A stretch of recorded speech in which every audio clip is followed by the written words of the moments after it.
नमस्कार साथियों, आप सभी का स्वागत है इस क्लास में। आज हम ग्रामीण समाजशास्त्र के तहत लघु एवं वृहद परंपरा और सार्वभौमिकरण एवं स्थानीयकरण पे चर्चा करेंगे। ये दो मुख्य अवधारणाएं हैं। तो परंपराओं की बात कर रहे हैं तो थोड़ी सी चर्चा कर लेंगे कि परंपरा किसे कहते हैं। तो आज हम इन दोनों अवधारणाओं को डिटेल में समझने का प्रयास करेंगे, क्योंकि आजकल जो प्रश्न आते हैं वो डायरेक्ट ऐसे नहीं पूछे जाते हैं कि लघु एवं वृहद परंपरा की अवधारणा किसने दी। अब इनकी विशेषताओं से और किंतु परंतु करके प्रश्न है वो आते हैं। तो लघु एवं वृहद परंपरा की अवधारणा है वो रॉबर्ट रेडफील्ड ने अपनी पुस्तक पीजेंट सोसाइटी एंड कल्चर में दी। इन्होंने कहा है कि प्रत्येक समाज का निर्माण परंपराओं से होता है। किसने कहा? रॉबर्ट रेडफील्ड ने कहा। अगर हम परंपरा की बात करें तो परंपरा है वो अंग्रेजी के ट्रेडिशन का हिंदी रूपांतरण है, और ट्रेडिशन शब्द है उसका अर्थ होता है ट्रांसमिशन यानी एक पीढ़ी से दूसरी पीढ़ी को आगे स्थानांतरित करना। रोस ने क्या कहा? परंपराओं की परिभाषा देते हुए कहा कि परंपरा का अर्थ है चिंतन एवं विश्वास करने की विधि का स्थानांतरण। चिंतन एवं विश्वास करने की विधि का स्थानांतरण। इसी प्रकार से योगेंद्र सिंह ने tradition and modernity in India पुस्तक में, देखो उनकी एक पुस्तक है the modernization of Indian tradition, ये भी परंपराओं से जुड़ी हुई है और ये पुस्तक अलग है। Tradition and modernity in India में क्या कहा कि परंपरा किसी भी समाज की संचित विरासत है। परंपरा को क्या कहा? संचित विरासत है जो सामाजिक संगठन के समस्त स्तरों पर छाई रहती है, यानी हम उसको कहीं भी देख सकते हैं। जैसे कि हम अभी बोलते हैं, अभिवादन करते हैं, गुड इवनिंग बोलते हैं, तो ये भी एक परंपरा ही है। और रेडफील्ड ने दो प्रकार की परंपराएं बताई, लघु परंपरा एवं वृहद परंपरा। तो पहले हम लघु परंपरा पे चर्चा करेंगे, फिर हम वृहद परंपरा पे चर्चा करेंगे। अगर हम इसको एक लाइन में कहें तो परंपरा सामाजिक विरासत का अभौतिक पक्ष, यानी प्रथा, रूढ़ियां, आदतें, व्यवहार, ये सब परंपरा के तहत आते हैं। तो पहले बात कर लेते हैं लघु परंपरा। जैसे कि नाम से पता चलता है लघु यानी छोटी परंपराएं, लेकिन इसका जो संबंध है वो किससे है? रेडफील्ड ने इसका संबंध है वो किससे बताया? कृषक वर्ग से बताया। किससे बताया? कृषक वर्ग से बताया। और उन्होंने कहा कि निरक्षर कृषकों की परंपराओं को ही लघु परंपरा कहते हैं। तो ये एक इसकी प्रमुख विशेषता है। ये इसकी क्या है? प्रमुख विशेषता है। ये परिभाषा है वो रेडफील्ड द्वारा दी गई है। तो अशिक्षित यानी निरक्षर कृषकों की परंपराओं को ही लघु परंपरा कहा है। किसने? रॉबर्ट ने। यह अब अगर हम इनकी विशेषताओं की बात करें, अगर आप एमए के विद्यार्थी हैं तो आप इन विशेषताओं को ले सकते हैं, और आपको अगर कंपटीशन की तैयारी कर रहे हैं तो भी विशेषताएं आपको पता होनी चाहिए। ये क्या है? पहली विशेषता, ये स्थानीय होती है। लघु यानी छोटे से क्षेत्र के अंदर ये परंपराएं होती है। इनका है मूल ग्रंथों में। नंबर 2 विशेषता क्या हो जाएगी? मूल ग्रंथों में कोई वर्णन नहीं होता है। जो धर्म ग्रंथ होते हैं उनमें इनका वर्णन नहीं होता है। ये उनसे कुछ अलग ही विशेषता लिए हुए होती है। ये अलिखित होती है। निरक्षरों की सभ्यता है या परंपरा है तो वो अशिक्षित लोगों की है, तो अलिखित ही होगी। तो ये इसकी प्रमुख विशेषताएं। ये छोटे से क्षेत्र का इसका क्षेत्र या संदर्भ है वो रहता है, बहुत बड़े एरिया में ये फैली हुई नहीं होती है। पीढ़ी दर पीढ़ी ये स्थानांतरित होती है, तो इसलिए ये परंपरा का रूप है वो ले लेती है। योगेंद्र सिंह ने क्या कहा कि निरक्षर कृषकों के स्तर पर होने वाली सांस्कृतिक प्रक्रियाओं को लघु परंपरा कहा जाता है। तो ये योगेंद्र सिंह की परिभाषा है, क्योंकि जब हम इनका एक बड़े लेवल पे जब अध्ययन करते हैं तो हमें एक दो परिभाषाएं और भी पता होनी चाहिए।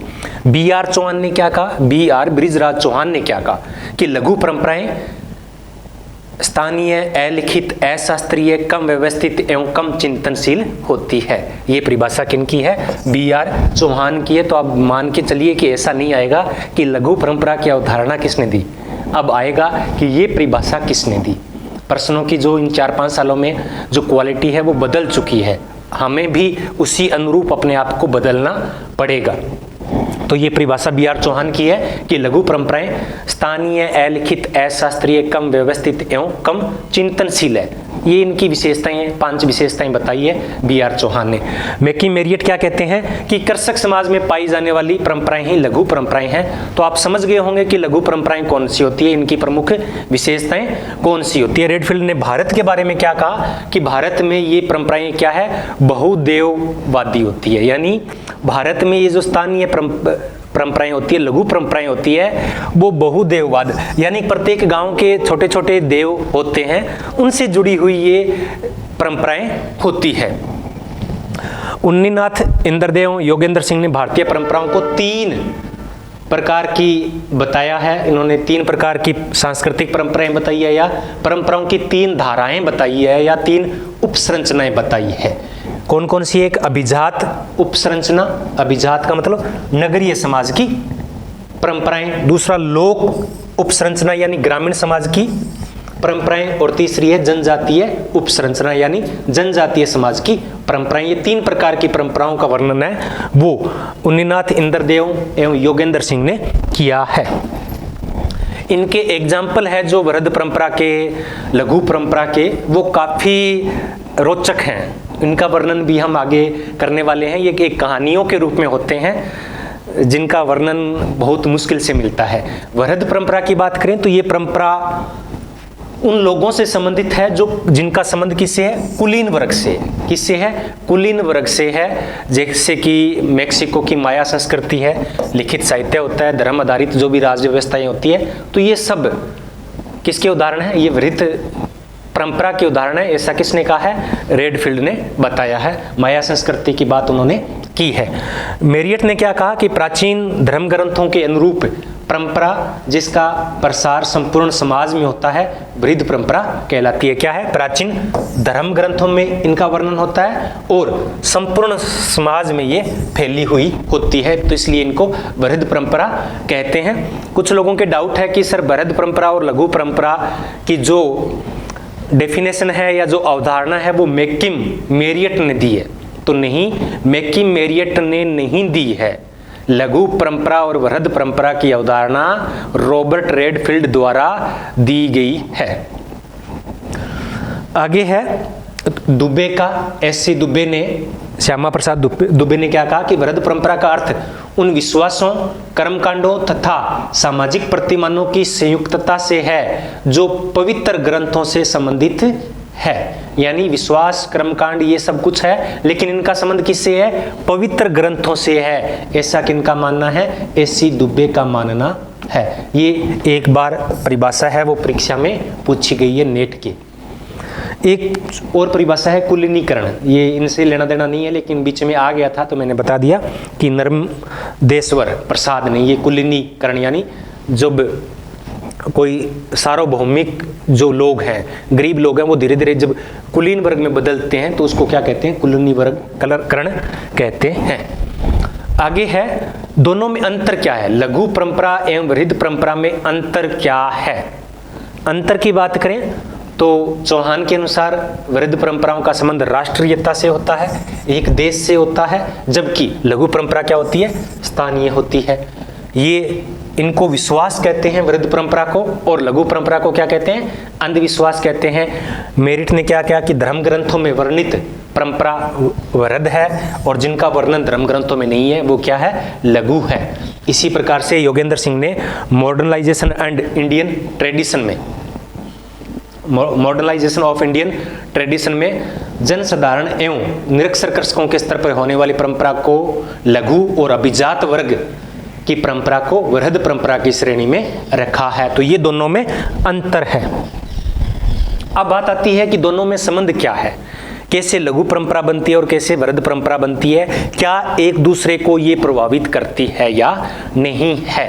तो इसके विचार हैं। रेडफील्ड ने कहा कि दोनों एक दूसरे के पूरक हैं, दोनों परंपराएं एक दूसरे की पूरक हैं, इनमें पारस्परिक निर्भरता देखी जा सकती है। जैसे कि इन्होंने उदाहरण दिया था वाल्मीकि में, इन्होंने संस्कृत भाषा के अंदर क्या है? रामायण की रचना की थी, तो इसके अंदर जो बातें हैं वो क्या है? वृहद परंपरा है। लेकिन बाद में स्थानीय भाषाओं में जब रामायण की रचना की गई तो उनसे बहुत सारी लघु परंपराएं बन गई, यानी इनका स्वरूप है वो बदल गया।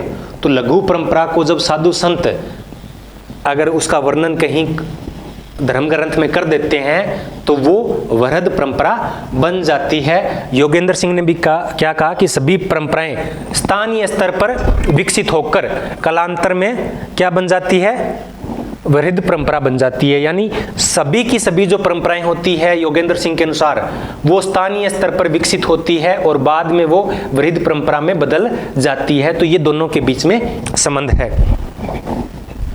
आगे है कि भारत में क्या ये दोनों प्रकार की परंपराएं पाई जाती है, क्या ये जो रेडफील्ड की अवधारणा है भारतीय समाज के संदर्भ में सही है या नहीं है। तो इसको लेकर एस सी दुबे ने कहा है कि भारत के अंदर द्विध्रुवीय परंपराएं नहीं हैं, बहुध्रुवीय परंपराएं हैं। ऐसा नहीं है कि दो ही परंपराएं हैं, इन्होंने कुल 6 प्रकार की परंपराओं का वर्णन किया।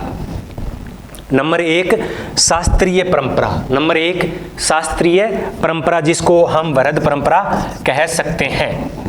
ये पूरे धर्म ग्रंथों में और पूरे भारत में फैली हुई है, पूरे भारत के अंदर शास्त्रीय परंपरा देखी जा सकती है। दूसरी है क्षेत्रीय परंपरा।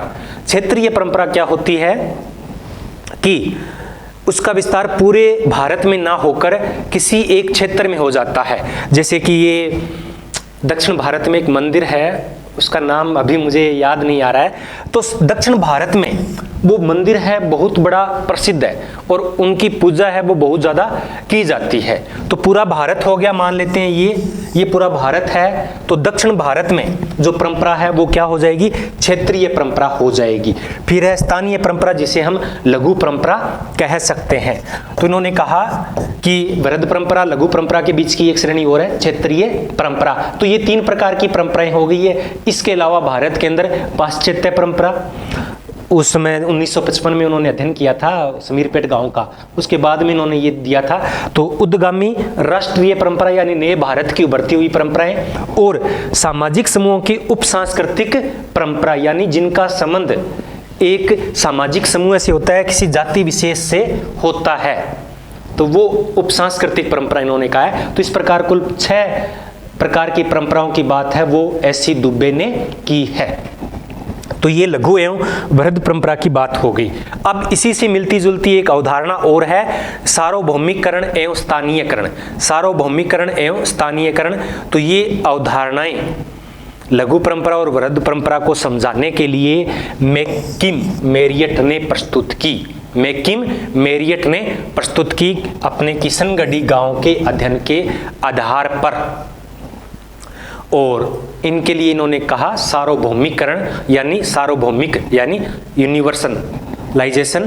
तो सार्वभौमिकरण की पहले बात कर लेते हैं। तो मैकिम मेरियट तो है ही है, दोनों को संयुक्त रूप से इन्होंने किया और साथ में मिल्टन सिंगर का नाम भी इनके साथ जोड़ा जाता है। मुख्य रूप से कौन है, मैकिम मेरियट ने ही ये दोनों अवधारणाएं एक साथ प्रस्तुत की है। कई बार पहला नाम किसने दिया, तो इस प्रकार में अगर हम लेंगे तो सिंगर को भी साथ में लेंगे। मेरियट ने किशनगढ़ी गांव का अध्ययन किया था 1951-52 में।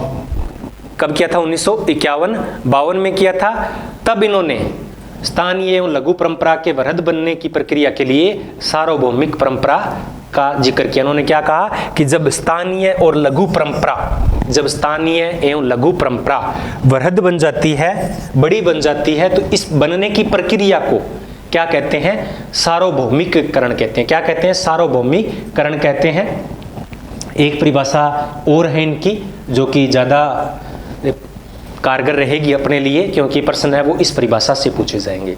जब लघु परंपरा के तत्व है यानी छोटी परंपरा के तत्व है, स्थानीय परंपरा के तत्व है, जो भी देवी देवता है ऊपर की ओर बढ़ते हैं यानी उनका फैलाव है बहुत ज्यादा विस्तृत होने लगता है, उनके फैलाव का क्षेत्र विस्तृत हो जाता है, वे वृहद परंपरा के स्तर तक पहुंच जाती है। यानी अब वो स्थानीय नहीं रहती है, वृहद परंपरा बन जाती है, तो उसका मूल स्वरूप भी कुछ कुछ परिवर्तित हो जाता है। तो उसे क्या कहते हैं, सार्वभौमिकरण कहते हैं। क्या कहते हैं, सार्वभौमिकरण कहते हैं। ऐसा किसने कहा, मैकिम मेरियट ने कहा। तो इस प्रकार लघु परंपराओं से मिलकर वृहद परंपरा बन जाती है और इनका वर्णन है वो धर्म ग्रंथों में भी कर दिया जाता है। तो इस प्रकार संस्कृति के प्रसार की प्रक्रिया को सार्वभौमिकरण कहते हैं। एक शब्द आया, संस्कृति का प्रसार। तो ये क्या है, संस्कृति का प्रसार है। सार्वभौमिकरण क्या है, प्रसारवादी सोच रखती है। लघु परंपरा के तत्व का फैलाव होता है तो उनका स्वरूप भी बदलता रहता है, लेकिन विशेषताओं में याद रखना, लघु परंपरा के तत्व पूर्णतः समाप्त नहीं होते हैं, उनका अस्तित्व बना रहता है। इनका निर्माण दोनों परंपराओं की अंत्य क्रियाओं से होता है। बृहद परंपरा और लघु परंपरा के तत्व मिलते हैं तब सार्वभौमिकरण होता है। यह गति संस्कृतिकरण, यह क्या है, संस्कृतिकरण, गतिशीलता संस्कृति प्रसार के कारण आकार लेती है। अब इसका मैं एक उदाहरण दिए हैं, 2 उदाहरण दिए हैं मैकी मेरियट ने। उससे पहले मैं एक उदाहरण और देता हूं मेरी तरफ से। एक राजस्थान के अंदर सालासर बालाजी, हनुमान जी का, बजरंग बली का, जो मेरे इष्ट देव हैं, उनका मंदिर है। उससे पहले एक गांव के अंदर, बहुत प्राचीन बात है कि वहाँ मुख्य रूप से 2 जातियाँ रहती है, एक जाट रहते हैं और एक राजपूत रहते हैं। तो अपने यहाँ परंपरा है, प्रिहास संबंध है।